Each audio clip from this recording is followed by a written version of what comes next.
Hello everyone and welcome back to another video. In today's video we're going to be doing a banner review of the brand new Slime rerun? But basically it's the second rerun they've had, and there are now a whopping total of 1, 2, and then like 5. So you're looking at, it's about 7 SSR characters, that collaboration, on one banner. A single banner. Which is probably the most value you're ever going to get out of a collaboration banner ever. As you can see here, you have this is the paid ticket. You have basically a 50-50 chance to get either or of these two. You have 25% chance to get either of these two, which is basically 50% to get one of the new characters, and then of course another 50% to get one of the old characters. Now on to the characters themselves. We're on to Milim first, because she is like the queen. She's absurdly broken. I don't understand, like, she is a JP favourite in terms of just character itself. Same with me. I love this variant of Milim. She's so cool. We're going to go for a passive first, which, by the way, is a big passive. At the start of the battle, apply 2 stacks of Dragon's Might and apply Protection of the Dragon for 3 turns. For every Dragon Might applied to the unit, increase allies' defense-related stats by 20%. And if ally uses a skill or the unit gets damaged by an enemy skill usage in the enemy's turn, remove 1 stack of Dragon's Might.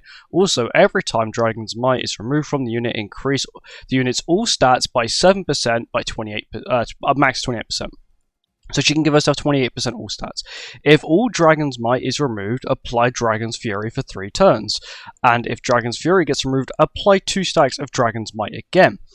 So Milim basically has an infinitely stacking passive that would just keep rotating after the initial one's done. So initially you start with 3 marks, right? I'm pretty sure if you're 6/6 you start with 6. But once again, it's a whole different story if you're 6/6 sort of thing. But yeah, it's kind of insane. And then Protection of the Dragon, decrease damage taken from AoE skills by 40%, and the unit gets stack decreasing debuffs. Oh, and she can't be stat decreased. Oh, she can't be affected by stat decreasing debuffs. Oh, that's pretty broken. Especially that's turn 1. Yeah, that's pretty good. Dragon's Protection is what she has for 3 turns, and it's a grey buff. So she's basically immune to all stat lower, and takes 40% less damage from AoEs for 3 turns, which is pretty good. What Dragon's Might? When all stacks are removed, applies Dragon Fury. Yeah, we knew that.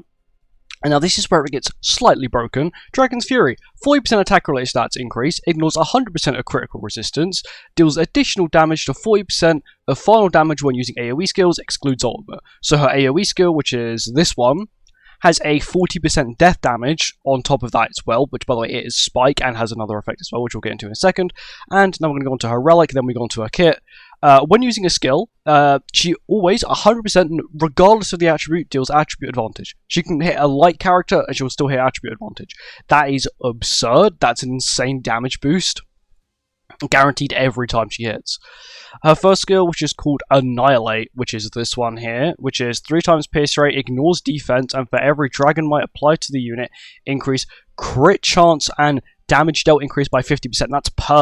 That's for everyone. So if you are 6/6, you get 6, so that is 300% increased crit chance. You're critting everything, and as well as you're getting 180% increased damage dealt. I'll show you the animations. There we go. That skill, it may only hit once, but it is like terrifyingly broken. She's basically always going to guarantee a crit as well with her buff. You're looking at 40% attack related stats, ignore 100% crit resistance, another 300% crit chance boost.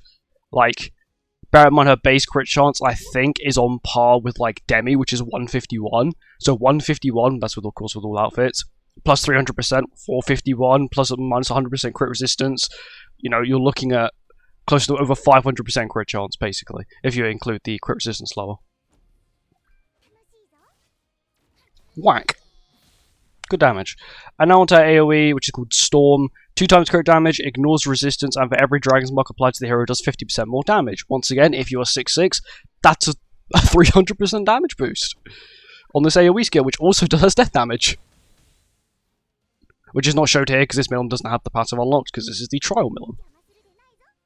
I will not be going over the old characters, I'm going to be going over the 2 new ones here. If not, I will be here for about half an hour to an hour. Because a lot of the old characters got slight buffs, which I'll go over, which I've probably already been over in the patch notes video. I'll go over her ultimate. We'll play the ultimate first, then we'll go over it. This is at 1-6. This is Dragon Nova from the anime.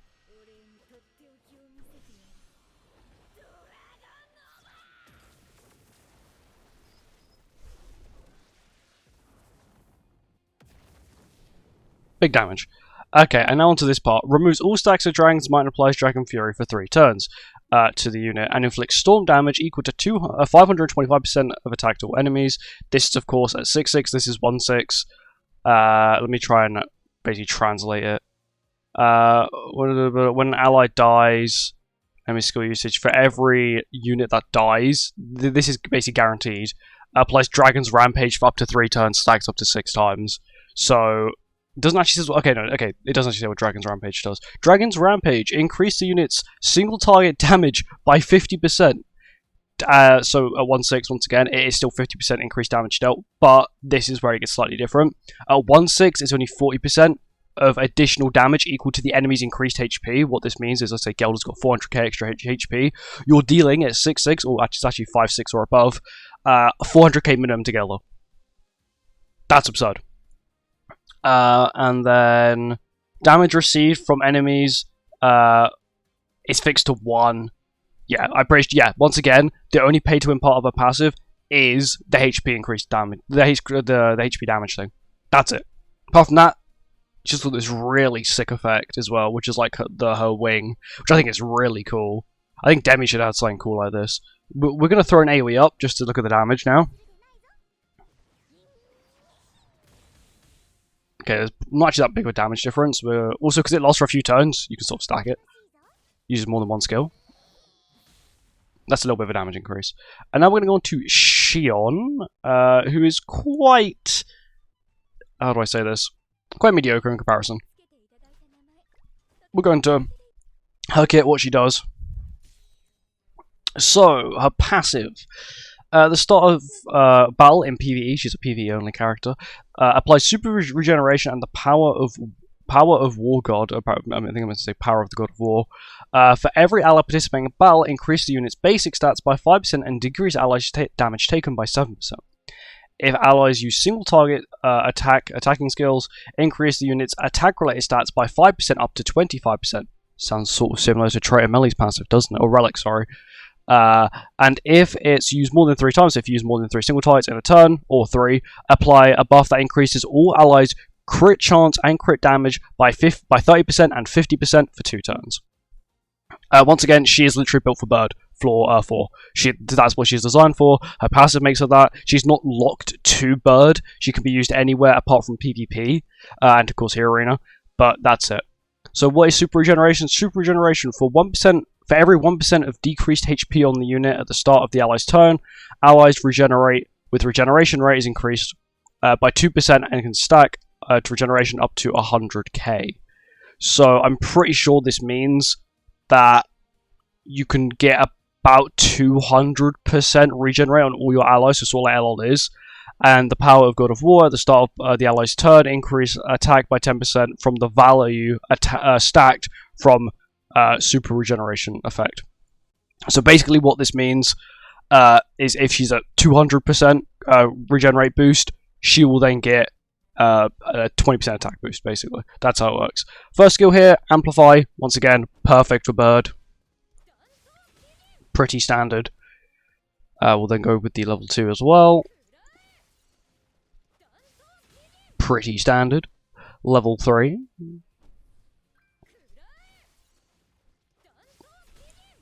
Pretty standard. I do like the animation, that's pretty cool. And the other one is a Power Strike skill, so once again, perfect for Bird.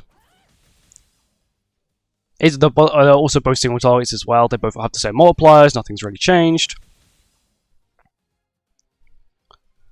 And we'll do this one. And I'm pretty sure her ultimate is the same as Nabe's. It is... I think it's just herself. So it's a single target that increases her basic stats by 50% for 3 turns. So have a look at that. It is also Power Strike as well, I'm pretty sure.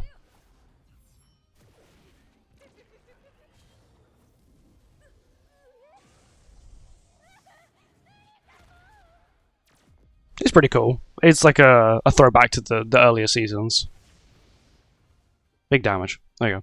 And onto her relic. In PvE, if allies use more than 3 single target attack skills during one turn, removes 2 debuffs from applied allies. Effects applied to allies. Okay, so that's translated a little bit weird, but basically, use 3 single target skills during your turn.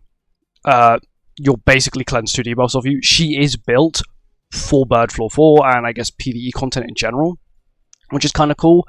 Once again, she is not stuck to a race, which means you can use it with any race. I do like the fact that both the new characters are not sort of race attached, because that's sort of an unfortunate trend that we sort of deal with nowadays, as lots of characters are stuck to a specific race. We'll look at that. Quick have a look at the banner. So once again, you got these two here, which you have a 33%. Milim, please be quiet. You have a 33% chance of pulling these characters when you get an SSR. A collaboration character, when you get an SSR, is a 57% chance you pull a collaboration character. I already did the maths for it. Whenever you get an SSR, 57% chance it's a collaboration character, and then on top of that, it's then you have a much higher chance of pulling these guys than you do. You have a 33% chance. You basically have over a 60% chance of, if you get an SSR and it's a collaboration character, that is one of these two. The rest of the banner, LL is very good to see on this banner. Nanashi, okay. Magelda's quite nice to see once again for Bird. Got all the 3 Demonic Beast characters in here, not only the 4th one as well, which is really nice to see. This Liz isn't too bad, she's quite rare actually. Hawk and Oslo, standard stuff. Blue, Hawk and Oslo, don't need to talk about them. But the banner's very good. Would I recommend summoning? Yes, 100%. Like, hands down, I would recommend summoning. Only because Milim's an LR with 76,000 CC, with 6/6, perfect HP defense gear, everything. Skip this. Blue Organizer, let's go. Yeah, she is like beyond broken. Like beyond. Like AoEs, like in the showcase on JP, in the stream, they used 1 AoE from Milim at level 1, and it nearly killed a full demon team. From a single AoE. A single AoE nearly wiped a full demon team. Of course it was 6/6, means it had the insane damage to Gelder as well. Stick. I feel like his animation's so much slower than normal. I don't know why. What if it's just me? But yeah, also, of course, Rimuru got an LR as well. The buff is so minimum on him. So he got basically, all he got really was a CC buff. And he gets an extra like 10% pierce rate. And also his infect skill also now has flood on it as well. That's all. That's all he gained from it. He didn't really gain too much out of it. Which, to be honest, it's okay, I guess. Because Rimuru is just not really going to be the best now anyway. His CC is quite good now, but Milim's CC is absurd. Shion's CC is quite good, looking around 72k, about the same as Nabe's CC, which is standard because they are both, once again, support PvE characters. Both of them are unknown, so once again, they can take full advantage of the lovely unknown roster that the game has, especially with collaboration characters. But that's it. I hope you guys enjoyed, and I wish you luck on your summons for tomorrow. Goodbye.